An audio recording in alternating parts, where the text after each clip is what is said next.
Minecraft. It's one of the most popular games of all time, and it has been consistently getting updates since February of 2021, when Minecraft InfDev came out. And that's, well, a long-ass time. Would the game still be beatable if you started all the way back in the earliest version? To answer this question, I decided I was going to do a challenge where every time I die, the game updates. Oh, and if we die in current release, the world's deleted. We started the challenge off in a version of Minecraft that I had never played before.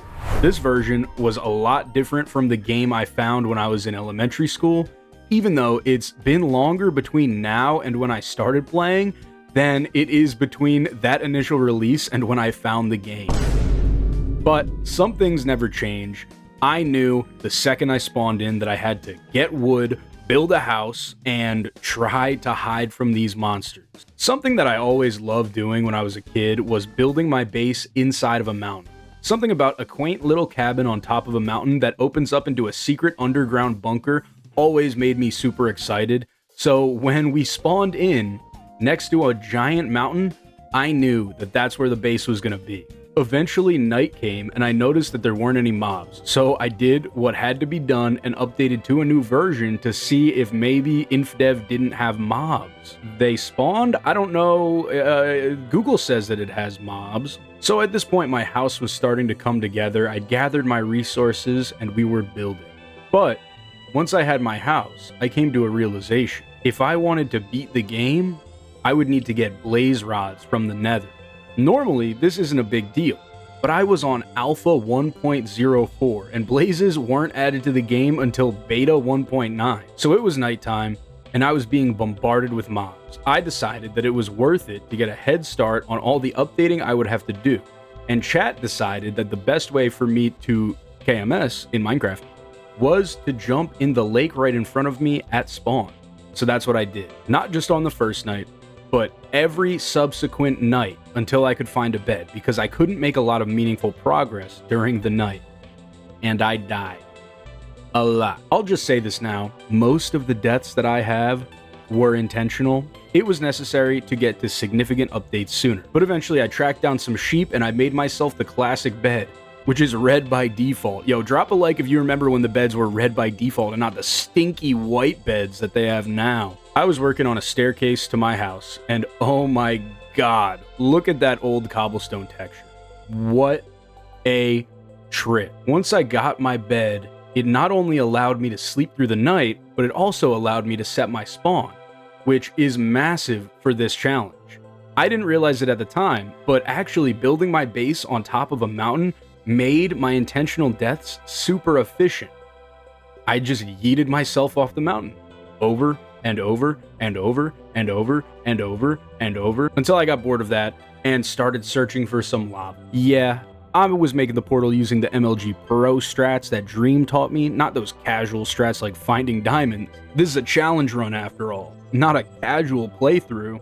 Once I started mining, I found lava really quickly, and when I had the lava, I made 2 buckets, filled one with water, and went down to the center of the earth again.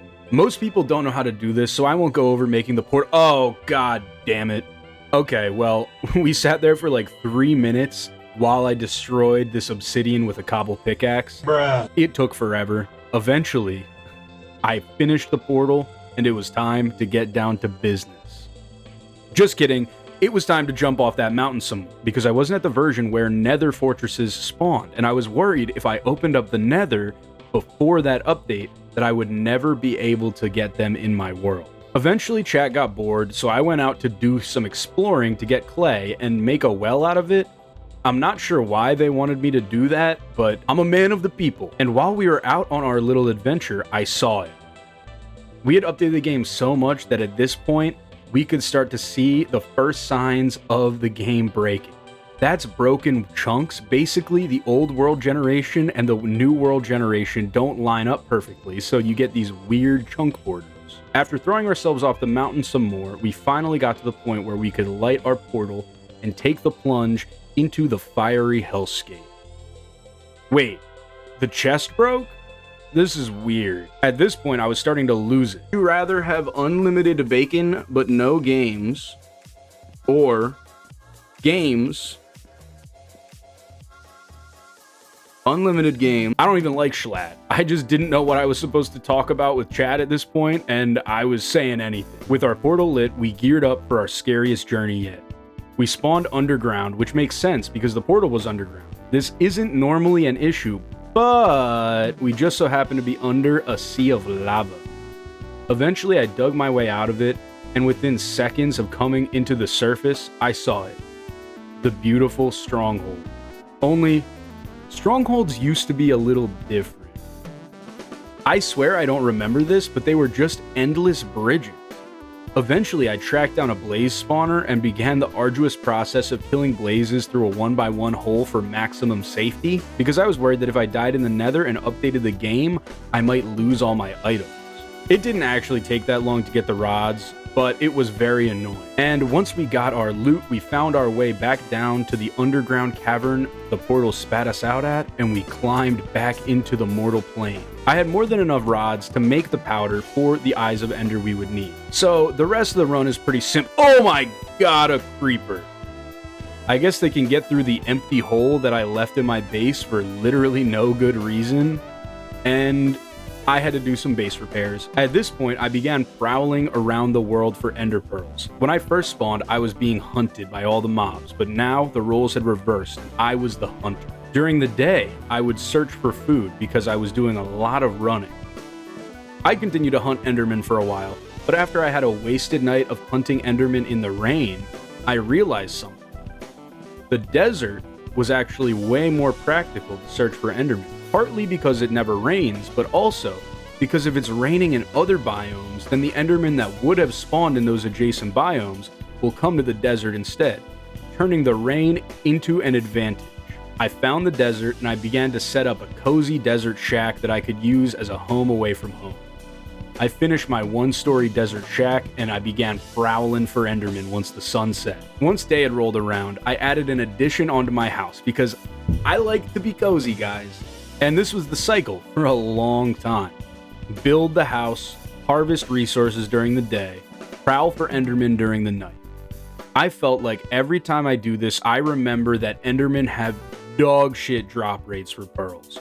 But then I immediately forget the next time I go to beat the game normal. Oh, and by the way, I haven't died since coming to the desert, even though all I've done is fight mobs. After many sleepless nights, I got my hands on the 12 pearls that we would need. Don't worry, I know it says 11, but remember, we have that one in our mountain base. But sure, 12 pearls to find the stronghold is a bit of a low estimate, but we like to take risks here. So we packed up and we sent it. At this point, I knew that I had to move a few thousand blocks away from spawn. Why, you might ask?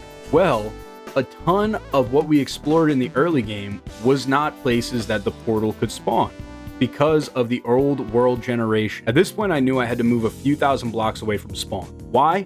Well, a ton of what we explored in the early game was not portal possible because the world generation didn't have portals yet. I thought there was a chance that the eyes would get confused, and I didn't want to risk breaking any of my precious pearls trying to get to a fake portal. Once we got far enough away that I felt confident, I started chucking them until we found the stronghold, which actually was right next to a village, so I had super easy new base access. Once we found the portal, I accidentally hopped in with all my gear, and I learned a very valuable lesson. The dragon knocked me off within a minute and I lost all of my best gear and a ton of resources. Guys, I swear this never happens. After like 3 deaths, I started to play smarter. I would come in only with blocks and a bow and arrow for the crystal. And once I got the first crystal, I broke it and was knocked off by the dragon again.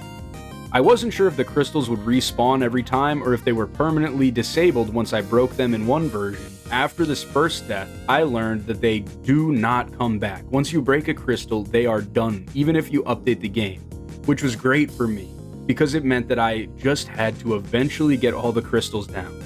And surely this would be an easy task, right? And after a few hours of this, I didn't have anything, like literally anything. Bruh. Any blocks, any tools, it was all gone. It was like I just freshly spawned in. So I got matted up. Mat is short for material, by the way. And I had played Minecraft for so long at this point that I was starting to lose my mind again. I'm just mining. I just bought an account and now I'm playing Diamond. Creeper on the low. I'm trying to fuck bad as hell. She's a keeper. So I went to the drawing board and I came up with a new strat. The snowball strat. The plan was simple. Ledwink. We would get a ton of cheap and easily available snowballs and use them to break the remaining crystals. That way, I didn't have to waste precious resources like arrows or blocks. I could just get a bunch of snowballs very easily from the snow biome and chuck them willy-nilly. At the start of the snowball strat, and I was getting nervous, but the snowball strat was proving successful, and after a few more deaths, I finally got all the towers down.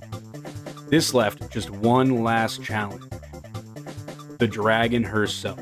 Yes, she is a her. I'm sorry, chat. I didn't mean to misgender her during the stream. So I watched a tutorial on how to kill the ender dragon and harvest beds because they told me that that was a good strat, and I don't think it's for me. Okay. I was expecting the game to break at some point during this challenge. I didn't know if it was possible. And once we got to version 1.19, the dragon glitched out. When I saw this, I thought the challenge was over. I was so worried that the ender dragon was locked and there was going to be no way for me to beat the game. It would have all been so anticlimactic if I made it all the way here, and right when it came time to fight her properly, she was just immortally trapped in the skies above the end. But I killed myself one last time. I went back inside and... Okay, he's free. Awesome. So my strat to kill the ender dragon was very simple. I would wait around in the bedrock bowl where the portal spawns, hit her with my axe, run away when she left, and jump back in when she perched. And as simple as it sounds, for a guy like me, it was pretty challenging. But after a few more deaths at her hands, I finally got it. Victory was mine. It turns out you can update a world from alpha all the way to damn near release without breaking that much. And so I sat back and watched the classic credits, the ones that I've seen so many times before, but it felt different this time. It felt like I went on a journey through Minecraft history to earn them. And so I sat back and watched those classic credits, the ones I've seen so many times before. But this time it felt different. It felt earned. I went through all of Minecraft history from the very first release just to get here, just to read these words. And it felt good. It felt like they were really talking to me. If you liked the video, maybe drop a sub or come follow me on Twitch where I do stuff like this live. And if you want to watch 18 hours of me attempting this challenge, I have a playlist linked in the description with all of the VODs from this challenge.